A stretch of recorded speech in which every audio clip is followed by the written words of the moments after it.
Hi, this is Eric Martin with BoardGameGeek. I'm here with Clayton Gray from Laboratory Games, looking at 100 Swords, which is a family of games. Yes. All with 100 Swords, subtitled something, something, something. Yeah, so there's the Red Dragon's Dungeon and the Blue Mammoth Dungeon, which are both unique and interesting. And then there's mix-ins we call Dungeon Builder sets. These little mix-in packs, there's 4 of those. Sort of give you more tactical variety in the game. It's really fun. But what is the game? What are we using these swords for? We are using these swords to go into a dungeon. Surprise, it's a dungeon crawler. It's a micro-dungeon crawler.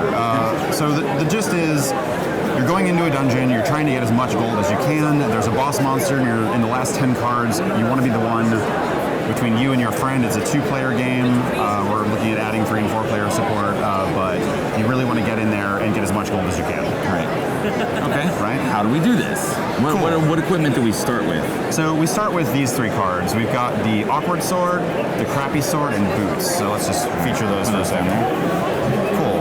So in your original deck, you've got 6 Crappy Swords, you've got an Awkward Sword, and Boots. Boots give you 2 movement, a Crappy Sword gives you 1 movement and 1 strength, and an Awkward Sword gives you 1 movement and 0 strength, unless you spend 1 card as energy, basically by burning a card from your hand of 5 cards, in which case it gains 3 additional strength. So you've always got 1 heavy hitting item at the cost of the card at the start of the game. Okay.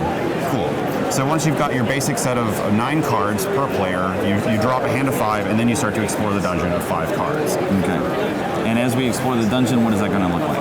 Cool. So dungeons are made up of 3 different kinds of cards. You've got items, which are cards which cost energy. They've got this little lightning bolt symbol with a number on them. So for example, the combo gauntlet here is if you play another card this turn, draw a card. That effect doesn't take place until you play it, but you can acquire it by spending 3 energy. So if I have, yeah, exactly. So if you play 3 cards sideways, you're indicating you're playing them as energy. That card goes straight into your hand, and you get to keep playing. And you play until you've played all 5 cards from your hand. Okay. After that, you've got monsters. So Displacer Ghost is a card that has a when defeated effect. So you may draw a card or retire a card from your deck or discard. Retirement takes a card. No, it puts it into your trophy pile.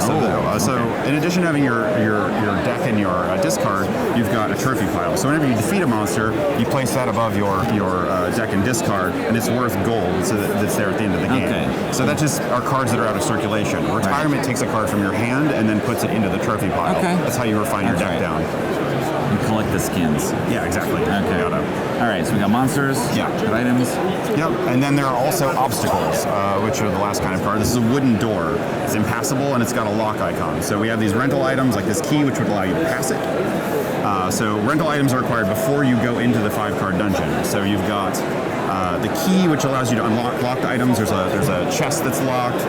There's doors you can open with it if you know that they're there. Sleepy Potion lets you hide a monster that's been revealed. Normally monsters act as obstacles that keep you from progressing unless you choose to defeat them or are unable to. Then you've got the Adventure Scope, which lets you peek at 2 cards. Peeking is the dungeon, when you start you have a dungeon of 5 cards that are face down. So normally if this were, say, the dungeon, before you go in, you don't know what's going on. You can choose to give up one of your cards from your hand of 5 in order to get a little bit of knowledge before you go in if you want to. So I could say peek at this card and say, whoa, that's the boss card. I don't want to deal with that. And then maybe peek at this card and be like, oh, that's a door. I don't want to do that. So I know I want to move to one of the first 2 spaces of the dungeon instead of going in further from the get-go. Okay. Yeah, so those are the 3 rental cards. The main thing is it's really about the puzzle of the turn. And the really fun thing in the game is the game changes dramatically based on which cards come out when. And it's like, okay, cool, I've got these cards, I've got my hand, I'm gonna go and I'm gonna explore, I'm gonna find treasure and do the thing, and I don't know, it's whimsical and I don't know, it just works. I think it's really fun. The Red Dragon's Dungeon is it's sort of the most basic vanilla cards that are one of the basic cards we could think of, but it still has a lot of I don't know, it's just the way that everything unfolds, it still feels like a nice hearty deck builder in a really small footprint. It doesn't take that long to play. So all right, and each one is independent, but they can be combined, and then you have accessories, and then you've talked maybe more. Yeah, we're going to do another. So we're actually about to do a Season 2 Kickstarter. When we were designing this, we were just like, oh man, we've got this card idea. It'd be so rad if we could do that. Or the game was already done, so I was like, okay, we had so many card ideas, we could just do another round. It was in the file. Yeah, it was so good. Yeah, no, there's some exciting stuff coming. All right, thanks very much, Clayton, for the overview of 100 Swords. Thank you.